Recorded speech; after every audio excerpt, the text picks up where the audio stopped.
les statistiques montrent que la plupart des hommes qui meurent, ce sont les femmes qui les tuent. Vous avez dit tout à l'heure que la veuve ne peut toucher la pension que si elle n'est pas remariée. Oui, si elle se remarie, elle n'a pas droit. Oui, c'est ce que je voulais demander. Pourquoi elle n'a pas droit si elle s'est remariée? Oui, madame, je vous explique. Même chez les Bamileke, quand le monsieur meurt, la femme reste et prend le petit frère ou le frère aîné de celui qui est mort. Vous savez pourquoi? Pour maintenir les biens. C'est ça.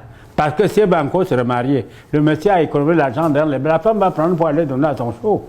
C'est ça. Même l'État a copié ça. Oui, c'est pour protéger les biens déjà acquis. Il n'y a pas un nombre de temps qu'on donne à la femme, peut-être pour refaire sa vie, et puis pour pouvoir... Bref, si après 5 ans, on décide de lui faire ce reversement et qu'elle a refait sa vie avant... Je vous dis les textes qui existent, madame, je dis, n'est-ce pas? Elle n'a pas droit. Si le mari meurt, vous vous remariez, d'abord, pour la composition des dossiers, je vous ai parlé tout à l'heure, certificat de non-remariage. Vous voyez? Si vous vous remariez, c'est terminé. Hein? L'État a copié même ce qu'on a fait à l'Ouest. C'est normal. Je connais une province au nord-ouest. Nous sommes dans une réunion, on appelle ça CTD, Crop, Tradition et Développement. Nous faisons l'étude de la coutume. Comment on peut transformer la coutume. Parce qu'il y a certaines choses sur le plan coutumier qu'on doit maintenir. Il y a d'autres qu'on peut modifier. Donc, nous, on avait dans notre réunion, il y avait un anglophone. Il était inspecteur des impôts.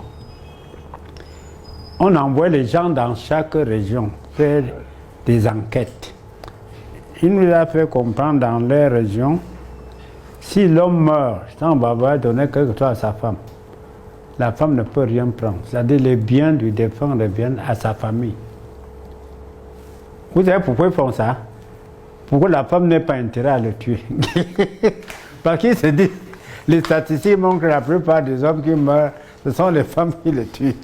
Donc, quand il y a ce paramètre, on sait que la femme n'a aucun intérêt à te tuer parce qu'elle ne prendra rien. C'est un cas que nous on a analysé. Même si je ne suis pas d'accord, je vous dis la réalité. Moi, je suis en même temps assureur, comme je vous ai dit, en assurance vie. Ça ne marche pas beaucoup au Cameroun, en Afrique. Vous savez pourquoi? Parce que tu as un niveau de vie X aujourd'hui. Tu dis maintenant, si je ne suis pas là aujourd'hui, il faudrait que mes enfants maintiennent, ou mon épouse, qui maintiennent le niveau où je suis. Tu vas souscrire un contrat d'assurance vie pour dire que si je meurs entre tel âge et tel âge, verser 60 millions à ma famille pour maintenir l'équilibre. Si la femme est au courant, ou certains enfants, ils viennent te liquider. Parce qu'on a remarqué que c'est fréquent en Afrique. Ce sont les statistiques qui m'ont madame.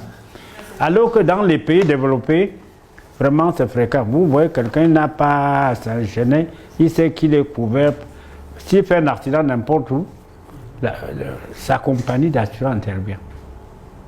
Parce que sans assurance, vraiment, vous ne pouvez pas bien vivre.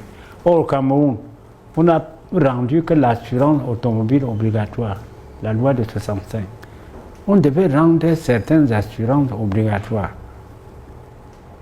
Par exemple, pour le loyer, vous louez une maison. Un monsieur vient prendre la maison, à cause de sa négligence, la maison prend feu. Ça tue les gens. Qui est responsable? C'est pas le locataire. Il n'est pas assuré. Vous avez fait quoi? Alors que s'il avait une assurance, son assureur devait couvrir. L'État devait rendre ça obligatoire, comme on a rendu l'assurance automobile obligatoire. Ce sont des cas fréquents. Hein. Je vous donne des cas fréquents. Il y a incendie, s'il y a incendie là-bas, bouteille de gaz éclatée. Dans les pays développés, il y a 2 sortes d'assurance en matière immobilière. Et on appelle ça risque locatif. Toi qui es propriétaire, toi aussi tu dois payer l'assurance. Parce qu'on peut voir que l'incendie est causé parce que c'est une mauvaise installation. Ça, c'est le bailleur qui est responsable.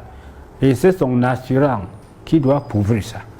Et si c'est le locataire, c'est la même chose. Donc, on devait obliger et le bailleur et le locataire à s'assurer. L'État ne fait rien. Les conséquences sont là. On a vu des cas où il y a eu des morts, ceci, cela. Finalement, à la dernière minute, on a fait quoi? Il n'était pas assuré. Et le tir insolvable. Vous voyez les conséquences. Nous étions sur la pension, là, que si vous vous remariez, madame, vous n'avez pas le droit. Et je vous ai dit, vous pouvez attaquer le texte, les enfants, c'est-à-dire l'enfant touche jusqu'à 21 ans. Il n'a plus de droit. Et sa partie est reversée dans les caisses au trésor. Ça veut dire que c'est un texte qu'on peut attaquer. On peut attaquer. Bon, nous avons parlé de la pension de réversion. Voilà comment on calcule. Je vais vous expliquer comment on calcule la pension de réversion. 50% à la veuve ou au veuve, 50% aux enfants jusqu'à l'âge de maturité, 21 ans. Ils n'ont plus droit. Oui, pardon, notez les questions. Nous avons parlé de 3 cas, 4 cas de pension. Si quelqu'un a des questions, vraiment qu'il peut